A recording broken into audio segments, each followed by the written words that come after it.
What if the real key to growth isn't more properties, but better alignment with your life and values?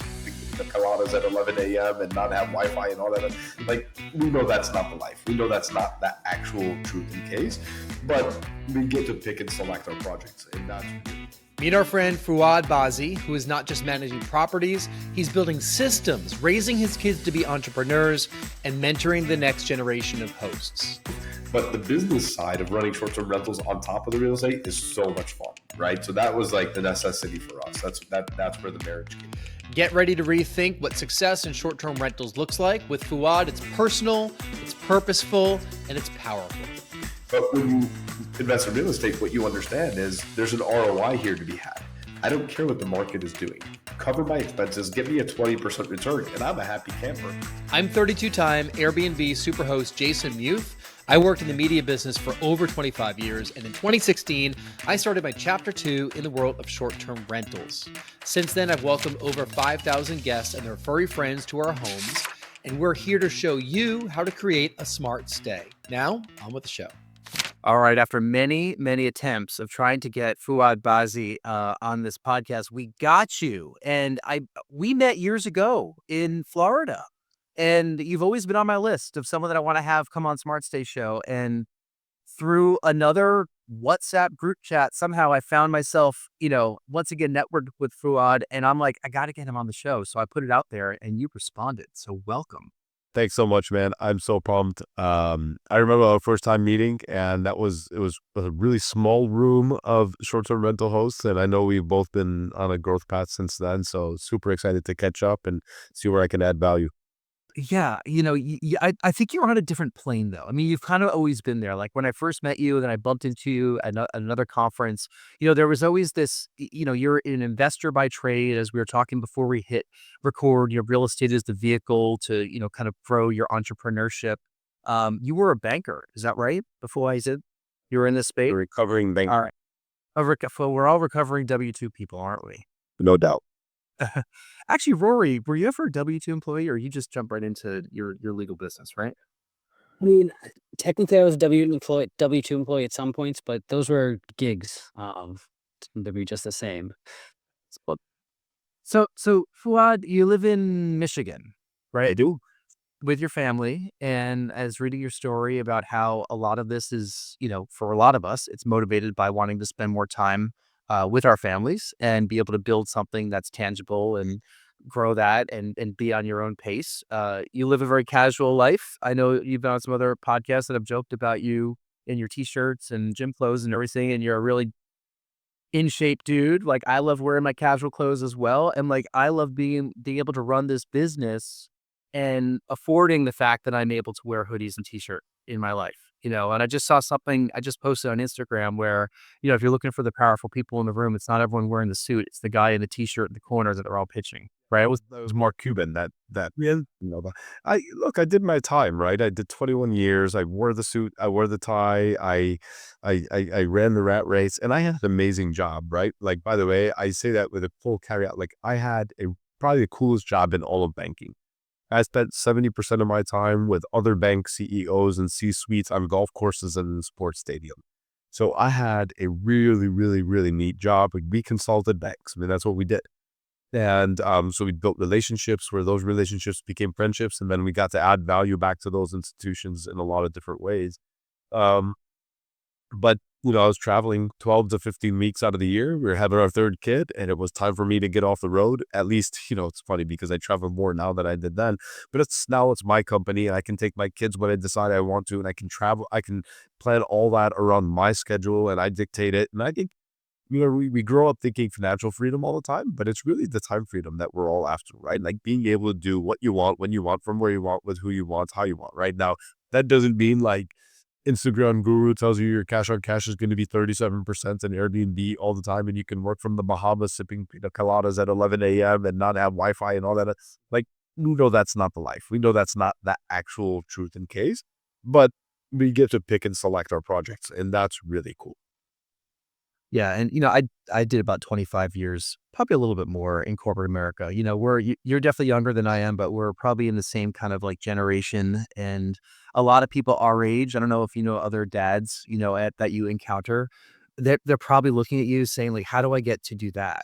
Right? Like they're probably still working these corporate jobs they don't really know exactly how to get into. And here at Smart Stay Show, we're not professing leave your job and just launch this big business in the short-term rental space like a lot of other people do. We just try to teach people how to do it well. If you want to do short-term rentals, as a vehicle to either enjoy your second home and then make some money with it, or to really grow a business out of what you're doing professionally, we're here to introduce folks like yourself and other great folks in the space to our audience to say, hey, these people have done this already. These are the tools you could be using.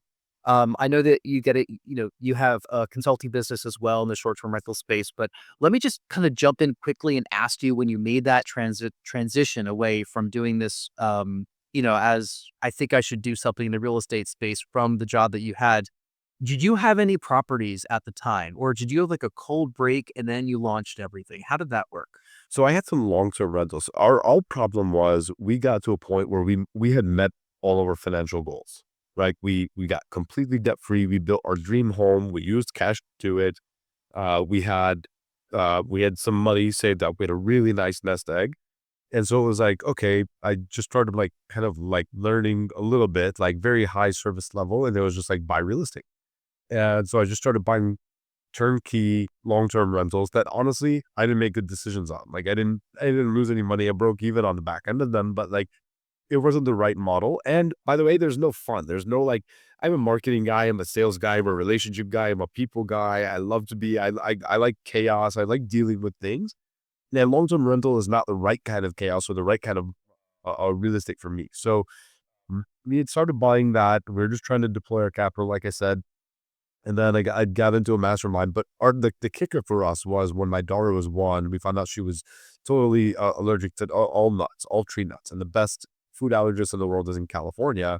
So it was like, okay, let's buy an Airbnb, let's buy a house. It's near the ocean.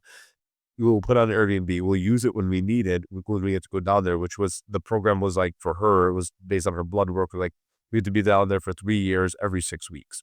So it's like, we'll have it, we'll use it when we need it. And so, but I'm like, if I'm going to do anything, I'm not going to do it small. So I balled in there, bought 2 in Scottsdale at the same time. And then I kind of had this epiphany, like, you can run out of your own money really, really quickly in the real estate industry if you just go buy a bunch of, $1 to $1.5 million homes. But you can't run out of other people's money. And so then my banker brain kind of kicked in, started raising capital, and we've been scaling ever since then. Because I love this. I think real estate, I think if you ask 9 out of 10 real estate investors, they probably tell you they hate real estate. It's actually pretty boring, but it's necessary. It's necessary to build wealth. It's necessary to not pay taxes anymore. It's necessary as a vehicle for growth. But the business side of running short-term rentals on top of the real estate is so much fun, right? So that was like the necessity for us. That's where the marriage came to fruition. Much more interesting than long-term rentals, which No doubt. we've never owned. But yeah, they're boring as sin, right? You put somebody in it for 12 months, you hope it's in good condition when they turn it back to you. There's no guest communication, there's no design, there's no, I mean, there's pride, but I think one of the cool things about short-term rentals is you get to show people the places that you own and that you get to go visit. Look at this cool place with this hot tub. Look at this cool place with this view. Um, so at what point did you launch Crescent Retreats? Because you bought a couple places and you must have identified the fact. Do you own all the Crescent Retreat places, or are you own those? So I'll walk you through this. Actually, it's kind of fun branding exercise I can tell you about. So Crescent Retreats was like my idea. So we're Muslim, and we one of the things that's really important to us when we travel is complete privacy in the backyard, right? So it's not just privacy of like, if you look at Airbnb, like privacy when you select that box, it just means you can use it and nobody else can use it. It's a private space. The others might see you, but they can't they can't use it. For us, privacy is really, really important. A lot of people in the Muslim faith, a lot of females in the Muslim space are very conservative and prefer nobody to see them in bathing suits and all of that, right? So for us, it was really, really important thing. So the idea was Crescent retreats, and we cater to not just Muslim female, but any female that really wants a very conservative lifestyle or a party that wants some privacy, all that. So that was kind of the idea. And so all the properties we bought checked those boxes. And then and I was just managing my own properties, and then, and we started this 3.5 years ago. So we quickly scaled up.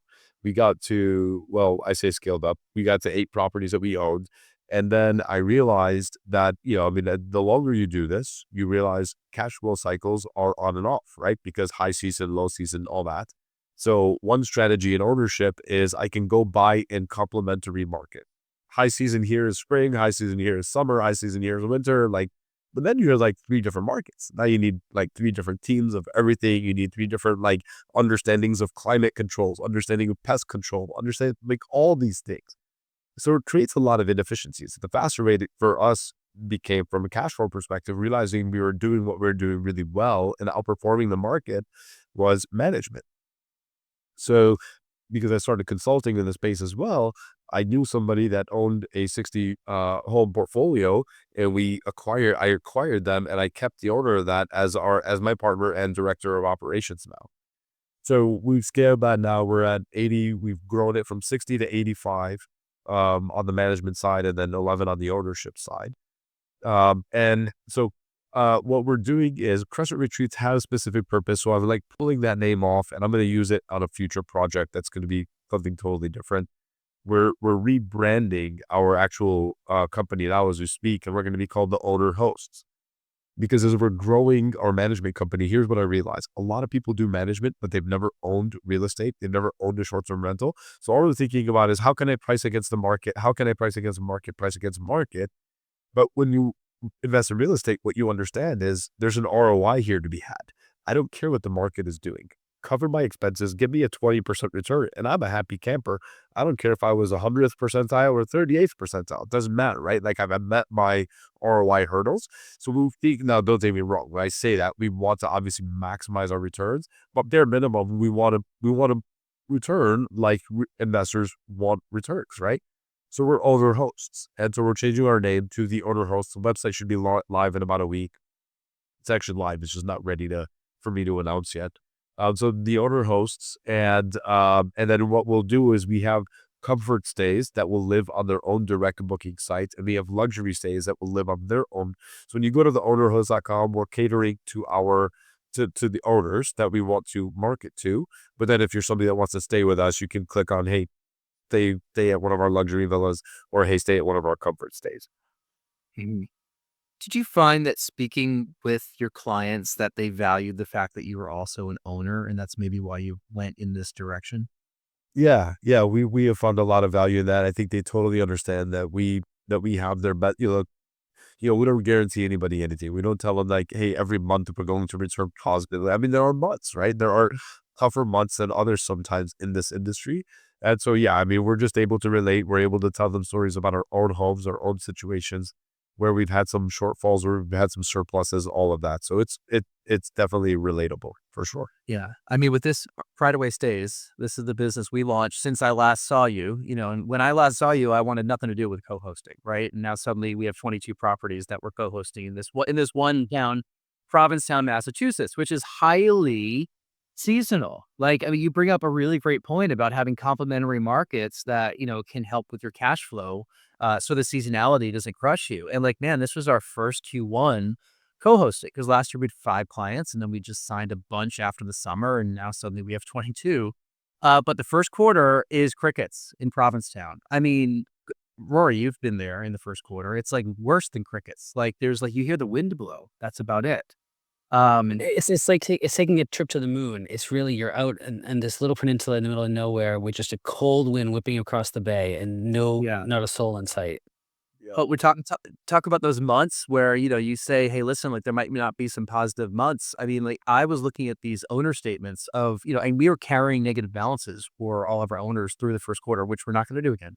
But, we did that. It hurt cash flow. And I'm looking at these things saying, how do I tell the owners that there's no revenue? There's nothing. Nobody wants it. It's 10% occupancy, right? And, I found that nobody said anything, frankly. I mean, like, people didn't seem upset about that because I think, maybe I was the dumb one in the room to try to think that I could actually drum up a lot of, demand for that market. But, we had $0 owner reports for many months and nothing. Nobody seemed to care. Yeah. So we were grateful about that. No doubt. So what are some things that you've learned along the way where you mentioned that not everything works out? Like, there might have been a couple things that were a learning experience from you, in both the properties that you purchased and the properties that you're hosting for other people. You rebranded your company, because you're going to go with this new direction, the owner host, which is fantastic. And by the way, I think you did just announce it on this podcast, even though you said you weren't ready to announce it yet. I think you've announced something yet. So we'll make sure we link it up here in the show notes. But tell me one or two like really big things that you learned that you didn't think were even on the radar in this industry when you first launched in it. Yeah, I love that.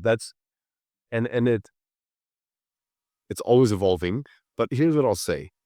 When you get into this industry, and it's almost like anything else, right?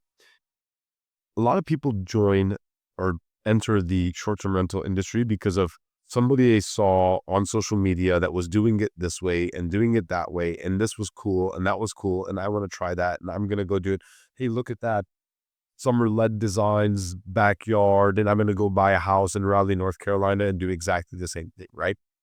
And then they do it, and then they realize it completely misaligned with their goals. So I think it was something that corporate America taught us very, very, very well, right? Like everything has to be goal driven. And if you don't start with the end in mind and then reverse engineer that, you might be okay, but also you might not be. And that's not good. You don't want to be in a position. So what I say is do it your way.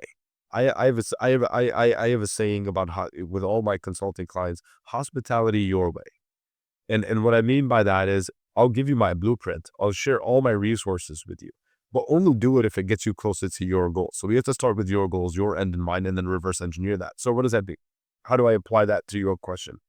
Your question is very simply, what have I learned along the way? And what I would advise anybody is, if your goal to get in here is, hey, I have a high W-2 income and I pay 6 figures or more in taxes, and I just really need to get this tax bucket. I need to stop writing this check to Uncle Sam. I'm going to write a check, but instead of writing it and sending it to Uncle Sam, can I write it and send it to one of my own LLCs that can buy real estate instead? So now, although I'm not going to benefit from that spending today, it's still a build nugget for me on the back end, because we all know what happens with real estate values the longer you hold them, right? If that's your goal and you're not a real estate professional, if you don't have a real estate professional status, that's a thing. Google it or DM me, and I'm about to jump on a call and explain it to you. But you can actually use the short-term rental space if you don't have real estate professional status to benefit just like a real estate professional, get all those tax benefits up front and never pay taxes again. Right? So is that your goal? Great. So that's one way we can solve your problem. Don't worry about the cash on cash return as much as it is a big tax savings for you. If your goal is, I don't want to work anymore, I need cash flow, well, you better focus on management, or you better understand, how do I add value to real estate? And how do I accelerate the velocity of my capital so that I can get it back? So we have to tie everything back to your goals. Make sure you do something in this industry based on your goals, not somebody else's social media platform. That's the best advice I can give anybody. Not only that, I mean, we've talked to a lot of people on here who operate in different markets, and we're so transfixed on the idea of what makes sense in Scottsdale versus New England versus Florida versus the middle of the country. And what I'm hearing from you is saying, sure, that's a consideration as to how you'd operate your business, but what about the hosts? What about the owners? What is a business model that fits for them? So that's, don't just think about what works for your market or what market you want to be in. Think about why you want to be in it and what works for you. No doubt. No doubt. All goal driven at the end, right? All of it.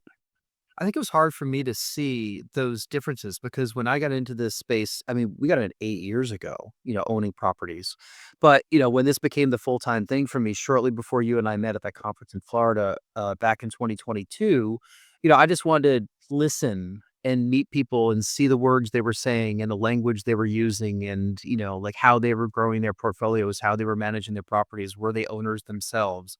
And that's when I realized, okay, these people can get into co-hosting or building up a management company to get the cash flow to then be able to buy that first property, which a lot of people do, right? That's why you said you're owners, right? We're the owner hosts. We already own our properties. We're not looking to build up our co-hosting business. We finally have enough money to buy that first short-term rental.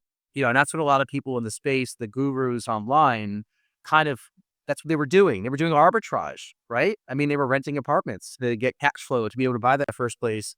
The world is very different now. And, with interest rates where they are and prices where they are for property, it's very difficult to have a property necessarily cash flow right out of the gate. So to your point about goals, and if you're listening to this saying like, I want that second home up in the woods and I live a couple hours away and my family's always wanted to go off to the lake in the summer, and wouldn't a short-term rental be a great way to subsidize that? Yeah, if that's your goal, man, and like you want to stay in your job and like, you're in your late 30s, early 40s, you still got a good little runway of time that you're happy doing what you're doing and you want to buy that property now. Buy that property now. Maybe it's not going to cash flow from day one, but that's okay if your goal is not necessarily to do that. But if your goal is, I need to leave my job now and I have to replace a six-figure income with something in this space, co-host to be with wisdom. You got to get creative and you got to get paid early, because I mean, if you don't have the cash flow coming in, it's really hard to buy that place. Yeah, and I think, look, if you go back and listen to any of my other podcasts I've been on or any of the other things that I've spoken on, I would say this, I've been very vocal about leave your job, leave your job, leave your job. I did, it's liberating, blah, blah, blah. And I stand by that. By the way, but what I don't want people to get scared of is when they hear me say that, it doesn't mean you have to leave your job today. It just means if you're in your 40s, you don't have to wait till you're 63 to retire, or 62 or 65, whatever the new number is, right? Like, you don't. We can get you on a plan that within 5 to 8 years, it's super, super realistic to see a lot of growth in this business if you just start. And it doesn't mean you need to achieve it overnight. It's brick by brick. It's just brick by brick and consistency and some movement. And in 5 years, you're going to be like, oh my God, I can totally do my job right now. And I'm 47 or I'm 48 or I'm 55. It's still less than 62. So like, let's put the plan in place. Let's move forward. So when I say leave your job, if you're in a position to do it immediately, even better. But if you're not, don't let it scare you. We can just put a plan in place and we can, and we can go. What do your businesses look like structurally right now? And like, how are you balancing your family time with your professional time? Because I know that you speak at conferences. Do you still travel to conferences? I do. You're on the road. Yeah. So I'm guessing that you have some structure of some employees, like both here in the US, maybe some abroad. Like, give us an insight as to how you're able to enjoy your time by building the businesses that you have and what the structure looks like. Yeah. So I've got my partner that's running the day to day. She's here locally, domestically. And she just makes sure that the team is operating and that we don't have any fires and things that I don't need to get involved in, kind of thing. Our VA team, and I hate using the phrase VAs because, it's almost like they're VAs until they're not. Like, they're VAs for like their internship, but then once they like graduate, they're colleagues. I mean, they're amazing colleagues that are super grateful for their opportunities and their jobs that come from all over the world, and we change our lives with a few bucks an hour. It's really awesome. So we've got 4 in the Philippines, and I would kind of call them our hospitality wing. So what you learn is, as you go around the globe, you kind of realize that it's 80-20. So I don't paint a brush across any country, but you start to realize strengths and skill sets amongst regions. And so our Philippines team, we have found to be our most hospitable team. They solve things like they provide the excitement and the marketing and just the total guest experience comes from there. In Egypt, in the Middle East, we have found really good data people, really good dashboard people, really good systems people, like just really aligning and thinking very differently on the things that we're trying to do. And then in South America, we've got a couple people that are very administrative for us, right? So they're very good at getting quotes. They're very good at talking multi-languages, especially Hispanic, with a lot of our vendors and our partners. And, whether it's housekeepers or maintenance or bidding out jobs, whatever it might be, So we've found really good skill sets across the country, and that's our team. So we've got 7 total colleagues, other than myself and my partner. And then obviously in each market, you've got your housekeepers and your maintenance teams as well. We do try to align that as much as possible. So like, if you've got a housekeeping team that also has maintenance in-house with them, that's the best of both worlds. And we've also found some cost efficiencies with that. That's super interesting. You have people around the world. Are they communicating with each other, like on WhatsApp or some open phone or something like that? Yeah, yeah. So, well, we use Microsoft. Microsoft is our internal dialogue platform. So we use Teams, and everything goes in Teams, channels and chats and all that other stuff. And then we use Slack with our external vendors. So each market has its own Slack channel. And then we do have one WhatsApp group that I'm trying to migrate to Slack. And then, yeah, so that's it. And English is the common language that everyone's using across all those markets. Yeah. Yeah, it's interesting the time zones also, because you now have people that are, in multiple time zones around the world that will be working at various different hours, according to their time zones. But, you know, it's all based on your time zones, right? Like, I mean, the people that you hire understand that they're working in, you're in the Eastern time zone in Michigan, which Rory, I'm always confused when Michigan is in the Eastern time zone. Are you like living in New England? Like, I feel like it's central, but it's not, right? Yeah, but their sunset's about an hour after ours does, just the sound. So their sunset's pretty late, whereas ours, arguably we should be in the Atlantic time zone. I know. Interesting. But yeah, every time I go to Michigan, I feel like I have to change my clock back, but I don't. So no, so anyways, but that's interesting that you have these people around the world. You found different skill sets, kind of based on the region where these folks are based. And I too don't like the term VA, but I've learned that the people that have the title of virtual assistant, they seem to like the title. So, I use it. I say virtual assistant instead of VA, but if they want a different title, I'm happy to change the title. But we have some folks working for us in the Philippines and in South Africa. And, we refer to them as our customer service team or our social media team, whatever it is. But, at the heart of it, I guess they understand that their work that they're doing is virtual assistant work. And, to my understanding, at least in the Philippines, people take great pride being virtual assistants. That's what I've been told. Hopefully it's true. No doubt.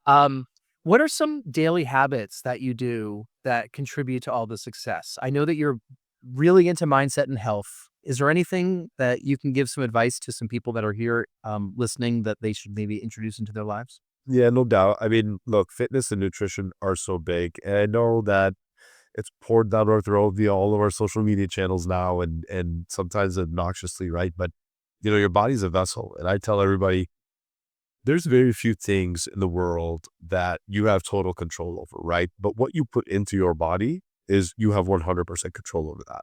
And so and I've taught my kids this. My kids are 10, 9, and 6, and my 10 and 9-year-old are doing 75 hard right now, right? Like that's who they are, and it's pretty freaking awesome to watch. What you put in, it's a sign of self-respect, right? And so this is a cup. But if I load it with garbage, it becomes a garbage can at the end of the day. And so your body's kind of the same. And so if you provide it the right fuel, we've gone so far in society to say this food tastes good. And it's like, truth of it is, who cares? Like, when we were put on this earth, I don't care what faith you are, God put us all on the earth as the same way. And we came on, no homes, no ACs, no fridges, no Kroger's, no Costco's, none of that. It was go harvest your food. And so eat whole food, eat real food, eat things that fuel you and train you. And, look, also, you might listen to this podcast and think, Fouad's crushing it. But look, our people go through seasons just like everybody else's, right? And we have challenging times, even in growth. Growth is not easy. Growth is freaking challenging. And so, and we have a lot of hard days. And the workouts I put myself through and the way I feed my body are two things that absolutely power me through to realize I can get through pain.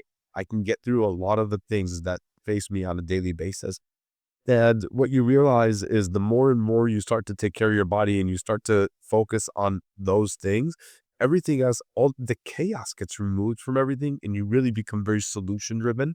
Because if you're laying on a bench and you've got more weight on there than you've ever lifted before, you better be solution driven. There's only one way to save your life out of this, right? Like, and you got to get that freaking thing up. you really learn how to become very solution driven and how to focus and isolate and do all of these things. So it's really important to me. Health is a huge driver in our household. Like I said, we're very intentional about it with our children. And I just think it is so undervalued, especially in the corporate world where you're traveling all the time and people are just out drinking and eating and, doing all these things that are just, unfortunately, we were talking about brick by brick and slow steps and growing your successful business. You want to talk about, people that end up with heart failure or diabetes later. It's not because of a short window of time, right? It's because of years and decades of abuse of your body. So start day one and then build bricks of having a long lasting, healthy lifestyle. So hopefully that isn't too obnoxious for them. No, I mean, it goes hand in hand with a lot of entrepreneurship these days. I mean, like you do see a lot of people that are talking about healthy body and healthy mind, and a healthy business. And, I think there's a lot of connection between these things. It's hard. It's hard to stay on track for all of it. I mean, like I know how many hours I'm working building everything, and the easy thing to put away, at least for us, could be the exercise side of it. Like to someone like yourself, maybe it's like, that's living and breathing and drinking. It's the first thing you do, and I think that everyone listening to this is probably somewhere on that scale. Let me sort of finish Just up. real quickly, if you don't mind, big tip for people is those interrupting phone calls that come to you every single day or text messages that are not like urgent and they're not urgent. Don't interrupt what you're doing to take those. Leave those. Miss them. It's okay. And then when you have like 45 minutes worth of them, just put your AirPods in and go for a walk and make all those calls then. What you're going to do is you're going to find extreme efficiency in your work because you're not going to interrupt it. And then and if you do interrupt it to take those calls that are not urgent, here's what you're going to do. It's going to go like this. Hello, yeah, I'm busy. What do you need? What do you need? Hurry up, right? And you're not going to give that call the love and the urgency and the intentionality that it needs. So just save it. Go for a walk later, 45-minute walk, put your AirPods in, and then give it the love and the intentionality that you need. It's going to maximize the value of that call, and it's also going to maximize your output on the work because you didn't interrupt the work as well. So, sorry, go ahead. What I was gonna say, I mean, to echo that, I just learned the focus mode on my iPhone, and I've had conversations with coaches in the mastermind group that I'm in, saying, at what point do you turn off the notifications? Because, frankly, the notifications are just going to drive you nuts, right? They've driven me nuts to the point that I just have to cut them off. When we record shows like this, we put on our focus, like, so I don't see whatever text messages are coming in, so I can focus on this conversation. And it feels great. I mean, it feels like you're really in a conversation for like 30, 45 minutes where you're not seeing that thing blip up on your screen, like in the corner, like constantly. I did do this during my W-2 job though. Like we had Microsoft, Outlook, and I turned off the notifications on my Outlook. So like stupid thing in the lower right-hand corner would stop popping up every time somebody sent me an email, and you'd feel like you had to go rush and respond to that email. So at least I learned how to do it back then. But now, if you do get into this co-hosting game, on a wider level like we have, the notifications can be fast and furious.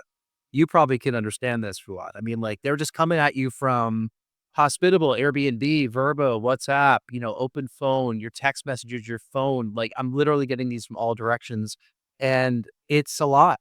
It's a lot of distraction, so it's hard to turn that stuff off, but there are ways to do it. It is. So let me ask, finally about, the t-shirts that you're wearing, which is STR cohort. Is that right? Yep, it Is is. that's your consulting business. Tell us about that. Yeah, strcohort.com. So I sit on the board of directors of what I consider one of the most elite real estate masterminds in the country. And some of my best friends are in that group. And so a couple of the guys in there and a couple other board of directors and we realized something. There are a lot of groups in the world out there today that are just education, right? Just education. And people are seeking more and more education and education and education and education. And one of my mentors tells me, give me ignorance on fire over knowledge on ice. Because there's so many people just educating and learning and reading. And I read 8,000 books this year and all this stuff. And it's like, okay, but what did you do? Did you implement any of it? Did you take action? Did you actually focus on growth? Or did you just learn? and we need to stop learning and actually take action, right? So what we wanted to do with the cohort was create a board of directors of sorts for operators, for people that are operating. I don't care if you got one property, I don't care if you got 1,000 properties. Everybody needs growth. Even the people with 1,000, even the people with one, everybody's got a mission. And that's something we're very good at. And so, by between my partner and I, I'm a consultant, and I've trade consulted, grew up in the space, acquisitions, mergers, all of that. One of my partners, CPA, has $100 million real estate portfolio himself via every kind of acquisition method you can think about there. And then the other partner owns a investor lender company, came out of Wall Street. He was a Marine, all of that. And so he totally understands helping with debt stack and capital stack for deals or valuations, whatever it might be. And so together, what we do is we put together 15 operators maximum at a time. And we say for 12 months, you're a cohort. And we're not going to bring in speakers. We're not bringing in educators. We're not bringing in lessons, none of that, right? We've got enough of it in the room. When we get together twice a year in person, you're the one on stage, Mr. Cohort member. You're on stage for 2 hours. You get a whiteboard. We map out your entire business, all of your challenges, and we solve everything, and we put you on path. And then we also meet weekly throughout the year as accountability huddles. How have you moved the needle this week? What do you need help with? What challenges are you having? And we all pour into each other. So this group is not about learning more. This group is all about being a board of directors, helping you take action. And if you do that consistently for every single week for the 12 months, like we talked about, you're going to be a completely different operator in 12 months than you are today. Yeah. Having that accountability group is key to any of this. And, the company that you keep, I think, can make you successful or not successful in the space. So I would wish you the best of luck in putting all that together. Is this a new venture, or have you had a couple cohorts already? So it is newer. I've done a lot of been doing a lot of the one-on-one consulting, and I love that. But your impact can't go as far as if you have 15. Plus, honestly, when you're dealing with people that are already high-level operators, being around each other does spur a lot more learning, right? So sometimes the help is, it's like the olive tree example. So like you can learn and learn and learn, but how you actually learn it is by teaching it. And so you get to, in the cohort, what happens is you get to go up on stage and you get to be torn apart and shown all the different things that you need to do to improve. But then when the next cohort member goes up and they get to unwind and you get to teach them, that's where the real learning happens for you and for them. And so, so the cohort is just a newer group that we put together, and just a more scalable way for us to make impact and help people. Rory, any final thoughts for Fouad? Well, I just want to take it back to family. I guess we can end there. Jason asked you a little bit earlier about balancing, your professional life and family. I kind of want to flip that around. What do you do to involve your family in your business? I see this as an opportunity to teach our daughter the value of work, the value of responsibility. How do you involve your family in your business? I love that question. That's probably my favorite question, man. Thank you for that. So this is my house. I office out of home. I play dad full time. My wife has her own company, so she goes to the office all the time. My kids are here. They're on summer break, so they're running around the house. 9 and 10-year-old, my boys, they come with me whenever we're launching a new property. They help me stage the property. They know that hey guys, that one is going to be the kids' room, right? So they know all the Amazon packages they open with kid stuff that goes there. Pillows get distributed to the beds, and they know how many go where, and they know all that, and they help me map everything out. They have just started to underwrite deals on Zillow for me. And when I say that, I mean, they, very high level, right? They know exactly when I tell them, hey, I want to underwrite this market. They know exactly what filters that we want. They know exactly what we're looking for. They know how to set all the parameters. And then they set 10 favorites for me so that I can go look at the favorites. And then I say, yes, yes, yes, no, no, no, no, yes, yes. So then they have a better feel for like what worked and what didn't. So then they'll replace the no's with more yeses. And then we kind of go from there, right? So they're absolutely very involved in it. I make them sit on my Monday team calls with all of our global team so that they can listen and understand. I would say if all they got out of that was 8%, great. That's 8% more than they would have if they didn't sit on it, right? But it compounds, and they totally understand. My kids understand that I'm building this thing as a sellable company. That doesn't mean that we want to sell it, but it means that we have to build it as a sellable entity. But the real goal is really that it gets big enough and awesome enough that they take it over and make it even better than I do. They know that. Rory, I can't wait until we have Cecily underwriting our deals. By the way, she's 6 in kindergarten, and she's been learning how to count. So I think she's right there and being able to help underwrite it. Uh, what is the age though? It's a great question, Rory. Thank you for that response. What is the age that you sat them down and said you're going to listen to these phone calls, or that they really understood that this was how mom and dad made money? 2 years ago. So the boys were 8 and 7 at the time. And Nadina, my 6-year-old, I mean, she listens, but she's still very, she's on that 8% side, right? She's the one that's picking up a few pieces here and there, but she does understand this is what we do. We make sure that we stay in our Airbnbs so that they totally understand when we're there and they see me like, hey, I'm fixing that, or I'm taking notes and walking through and taking a video to send to my team. Hey guys, we need to improve this or look at that or do this. She totally gets all that side of it. So I don't think it's too young ever. I mean, even 6 years old, the more and more you talk to them, it's like anything. If you read them a book 100 times, they're going to memorize that book. And if you start talking to them at this age about what we do, they grasp it. I mean, they're so much smarter than we give them credit for sometimes. Well, you know what? When Cecily has grasped with us is she says that she owns 5 houses.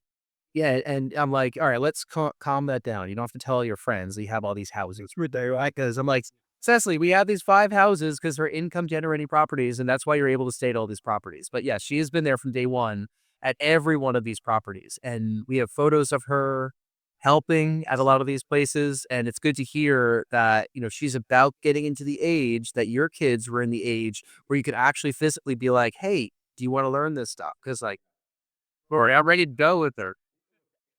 I think it's important, I could go on for hours about society and how I really feel about it. But for all the programming that happens with our kids in school that I disagree with, I make sure that my kids understand there's only 3 ways you go to college, and it's doctor, lawyer, or tax strategist, right? Tax strategist being out of passion and necessity. The other 2, like, you better have a passion for it, because even those you can make arguments are not even as great a profession as they used to be. And so we're very transparent with our kids. We want them to be entrepreneurs. They already have their own LLC. We talk to them a lot about this stuff, and we don't baby our kids. We have business conversations around them. We don't isolate them. We don't believe in work-life balance. We believe in work-life unity, so that we're always living our true passion. And if anybody hates their life around us, like if our family members, one of them that hates their life, then we obviously have to readjust our goals to make sure everybody's happy. But work-life unity is how you stop chasing freedom and you actually live freedom, right? And so that's really important to us. The principal asks me all the time. She says, hey, you put your kids out of school quite frequently to take them traveling. Don't you think you're hurting them? I said, no, they learn a lot more with me than they do with you, I promise. School's a social experiment. It's not academics. I promise you they're going to be fine if they miss the history class today.